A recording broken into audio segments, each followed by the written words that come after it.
Good morning and welcome back student to Shantiganj online class. बच्चों, आज हम पढ़ेंगे विद्युत धारा यानी इलेक्ट्रिक करंट। आपका चैप्टर नंबर है 12 और आपका पेज नंबर है 88। हम अपने दैनिक जीवन में अनेक ऐसे उपकरणों का प्रयोग करते हैं जो विद्युत धारा से चलते हैं, जैसे पंखा, bulb, television, radio, fridge, computer. आपने भी देखा होगा कि ये सारे किससे चलते हैं? विद्युत धारा या फिर बिजली से चलते हैं। विद्युत का हमारे जीवन में इतना महत्व हो गया है कि इसके बिना अब जीवन कैसा मुश्किल भी लगता है। अगर जरा सी देर के लिए लाइट चली जाती है तो कितना हमें बुरा लगता है। फिर है विद्युत बल्ब। विद्युत बल्ब क्या होता है बच्चों? विद्युत बल्ब देखने में कुछ ऐसा दिखता है। इसमें टर्मिनल होते हैं नीचे 2 और एक धातु का ढांचा बना हुआ होता है इसके अंदर, और इसके अंदर तार होता है, और एक सबसे इम्पोर्टेंट चीज़ होती है, इसमें एक तंतु होता है, और बाहर का जो आवरण होता है वो शीशे का बना होता है। अंदर इसमें कोई गैस भरी रहती है, अक्रिय गैस भरी रहती है। पढ़ते हैं इसके बारे में। एक बल्ब का सावधानी पूर्वक अवलोकन कीजिए, यानी इसको देखिए। आप पाएंगे कि इसमें एक महीन तंतु है। इसे सहारा देने के लिए 2 मोटे तार भी हैं। इसमें से एक मोटा तार धातु के खोल से जुड़ा होता है, दूसरा मोटा तार बल्ब के आधार यानी इसके बेस, ये जो नीचे का पोर्शन होता है, यहाँ से जुड़ा रहता है। इस प्रकार आधार एवं धातु के खोल से जुड़े तार के सिरे टर्मिनल का काम करते हैं। ये जो बाहर निकले रहते हैं पोर्शन, इन्हें बोलते हैं टर्मिनल। जब इन टर्मिनल से विद्युत धारा प्रवाहित होती है तब बल्ब प्रज्वलित होकर प्रकाश उत्पन्न करने लगता है, यानी गर्म होकर हमको प्रकाश देने लगता है। तो बच्चों, इस तरह से विद्युत बल्ब कार्य करता है। ये क्रियाकलाप दिया गया है जिसमें एक बैटरी और एक बल्ब को जलाया गया, एक सेल से बल्ब को कैसे जलाया जाता है, आप इसे घर पे भी करके देख सकते हैं। विद्युत परिपथ एक पूर्ण पथ है जिसमें विद्युत बैटरी के सिरों के बीच विद्युत धारा प्रवाहित होती है। परिपथ में किसी प्रकार का अवरोध या खुलापन धारा को प्रवाहित होने नहीं देगा। अगर पूछा जाए आपसे कि विद्युत परिपथ क्या होता है, तो विद्युत परिपथ एक ऐसा पथ होता है, एक ऐसा रास्ता होता है जिससे बैटरी के सिरे बंधे रहते हैं और वहां से विद्युत धारा प्रवाहित होती रहती है। अगर आपके ये सिरे खुल जाते हैं या बीच में कहीं पर भी तार टूट जाता है तो उसमें धारा प्रवाहित नहीं होगी, यानी करंट फ्लो नहीं होगी। विद्युत परिपथ के आवश्यक तत्व, इसे किस किस तत्व की जरूरत होती है? सबसे पहला है विद्युत स्रोत।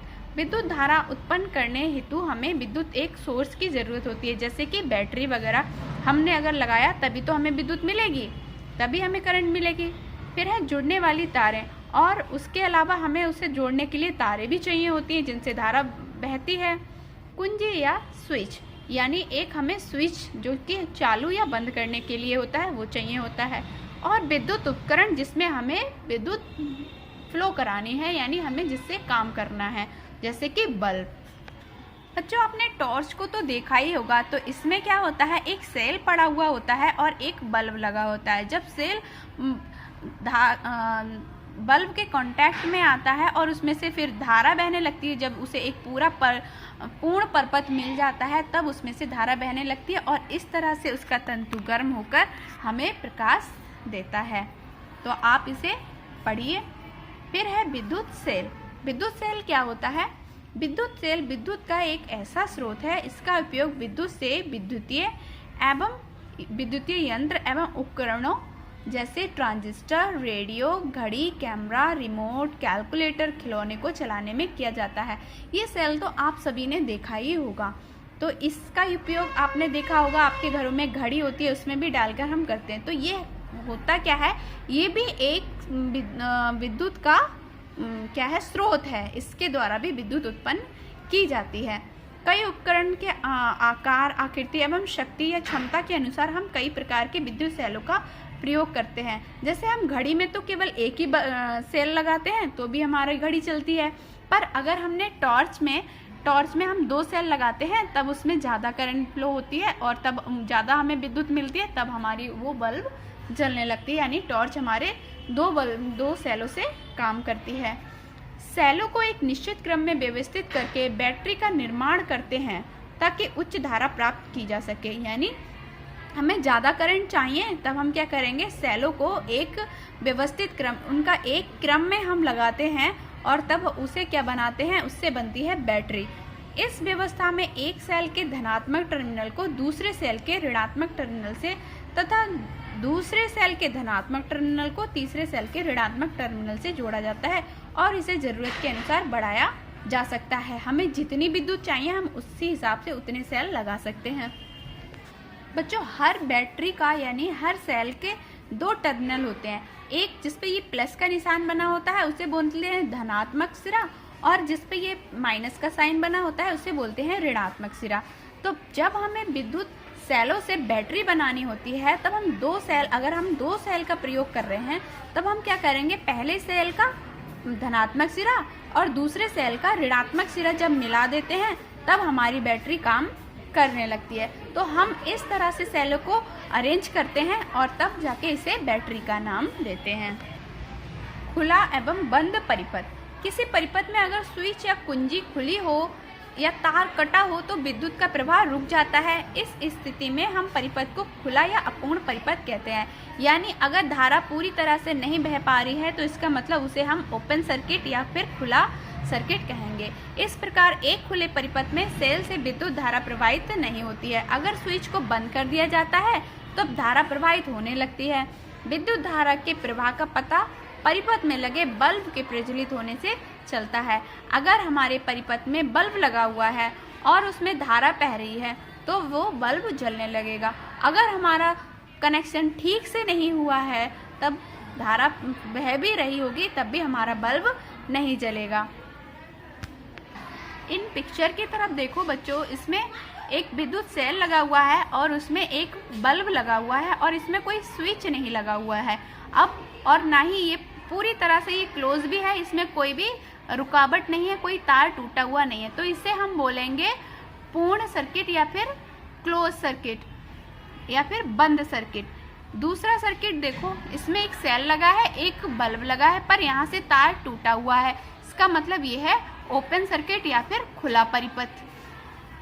जब विद्युत परिपथ पूर्ण रहता है तब विद्युत धारा का प्रवाह सेल के धनात्मक टर्मिनल से तंतु तक तथा वहां से सेल के ऋणात्मक टर्मिनल तक होने लगता है। यानी धारा का प्रवाह धनात्मक सिरे से ऋणात्मक सिरे की तरफ होता है।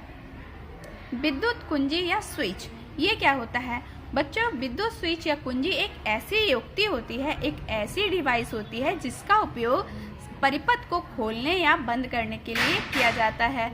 सभी विद्युतीय उपकरण या यंत्रों में परिपथ को खोलने या बंद करने के लिए स्विच लगे रहते हैं। जैसे कि यहाँ पर एक स्विच लगा परिपथ दिया गया है, इसमें एक बैटरी लगी है यानी एक सेल लगा है, एक बल्ब लगा है, साथ में एक स्विच दिया है। अभी ये स्विच खुला हुआ है, इसका मतलब ये कैसा है, ओपन सर्किट या फिर खुला परिपथ। और अगर ये स्विच बंद हो जाएगा तब ये बल्ब जलने लगेगा और इसका मतलब सर्किट कैसा हो गया, परिपथ हमारा बंद हो गया यानी बंद परिपथ। विद्युतीय प्रतीक या संकेत।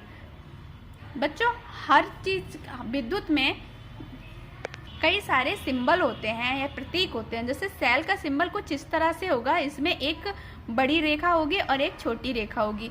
जो बड़ी रेखा होती है उसे हम प्लस बोलते हैं और जो छोटी रेखा होती है उसे हम माइनस बोलते हैं। ऐसे ही जब बहुत सारे सेल कनेक्ट हो जाते हैं तब वो बनती है बैटरी। तो बैटरी का सिंबल हम ऐसा बनाते हैं। स्विच का सिंबल इस तरह से बनाते हैं। अभी ये कैसा है, ये खुला हुआ है, जब ये ज्वाइंट हो जाता है तो बंद परिपथ, जब खुल जाता है तो खुला स्विच। और बल्ब का सिंबल इस तरह से बनाते हैं। फिर है विद्युत का सुचालक एवं कुचालक। बच्चों, जिनसे विद्युत धारा प्रवाहित हो जाती है उन्हें हम सुचालक बोलते हैं और जिनमें से विद्युत धारा प्रवाहित नहीं हो पाती है उन्हें हम क्या बोलते हैं, कुचालक या अचालक भी बोलते हैं। विद्युत के उपयोगों में सुचालक और कुचालक दोनों का बहुत ही महत्वपूर्ण स्थान है। विद्युत उपकरण जैसे बल्ब, पंखा, वॉशिंग मशीन, ओवन आदि का उपयोग करना चाहते हैं तब हम क्या करेंगे, तांबे या एल्यूमिनियम के बने तारों का प्रयोग करते हैं और ये तार क्या कहलाते हैं, विद्युत के सुचालक। और यदि हम नग्न तारों का प्रयोग हाथों से नहीं कर सकते, अगर हमने नग्न तारों को हाथों से पकड़ लिया तब क्या होगा, हमें खतरनाक झटका लग सकता है या फिर हमें आघात पहुंच सकता है। तो हम क्या करते हैं, इन तारों के ऊपर एक प्लास्टिक का या किसी भी कुचालक पदार्थ का एक आवरण चढ़ा देते हैं और इस जो पदार्थ का इस्तेमाल करते हैं उसे ही हम कुचालक बोलते हैं। विद्युत आघात क्या होता है? यदि आप अचानक किसी नंगे या प्लास्टिक का कवर हटे हुए तार को छू लेते हैं तो आपको क्या लगता है, एकदम से करंट लगता है, शॉक लगता है, जिसे हम विद्युत आघात बोलते हैं। प्लास्टिक कवर एक कुचालक के रूप में काम करता है, हमें आघात लगने से भी ये बचाता है। इससे ये भी स्पष्ट होता है कि हमारा शरीर विद्युत का एक अच्छा चालक है। तो इसमें कुछ मुख्य बिंदु दिए हैं बच्चों, इसे पढ़ना और अब आपको करनी है इसकी एक्सरसाइज।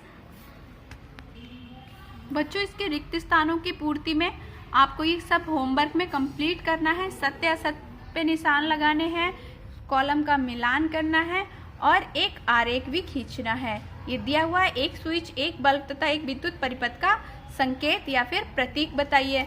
तो क्या करोगे आप, इसके लिए ये वाला चित्र बनाओगे।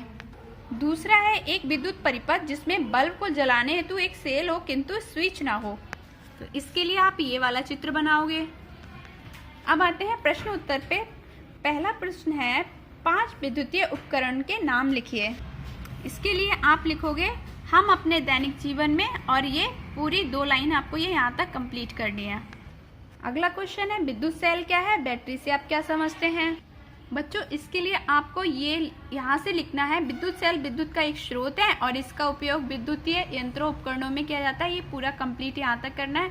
उसके बाद इसी में सेलों को एक निश्चित क्रम में व्यवस्थित करके बैटरी का निर्माण करते हैं, यहाँ तक कंप्लीट करना है। फिर है विद्युत परिपथ क्या है, इसके मुख्य अवयव कौन कौन से हैं। तो बच्चों इसको आप यहाँ से करेंगे। विद्युत परिपथ एक पूर्ण पथ है और इसके उपयोग आवश्यक तत्व यहाँ तक कंप्लीट करेंगे। अगला क्वेश्चन है विद्युत स्विच क्या है, किसी विद्युत उपकरण में इसकी आवश्यकता क्यों पड़ती है।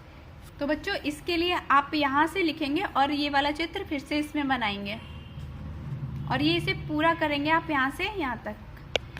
अगला क्वेश्चन है बंद एवं खुला परिपथ में क्या अंतर होता है। तो इसके लिए आप यहाँ से लिखेंगे किसी परिपथ में अगर स्विच या कुंजी खुली हो या तार कटा हो तो उसे खुला परिपथ पूरा लिखेंगे और यहाँ से यहाँ तक इसको कंटिन्यू करेंगे। लास्ट क्वेश्चन है चालक एवं अचालक क्या है, प्रत्येक के 3-3 उदाहरण दीजिए। बच्चों इसका आंसर आप यहाँ से ही लिख लेंगे, ये दोनों लाइन कंप्लीट कर लेना। ओके स्टूडेंट, तो यहाँ पर हमारा चैप्टर कंप्लीट होता है। नेक्स्ट लेक्चर में नेक्स्ट चैप्टर के साथ में फिर मिलते हैं, तब तक के लिए बाय बाय, टेक केयर।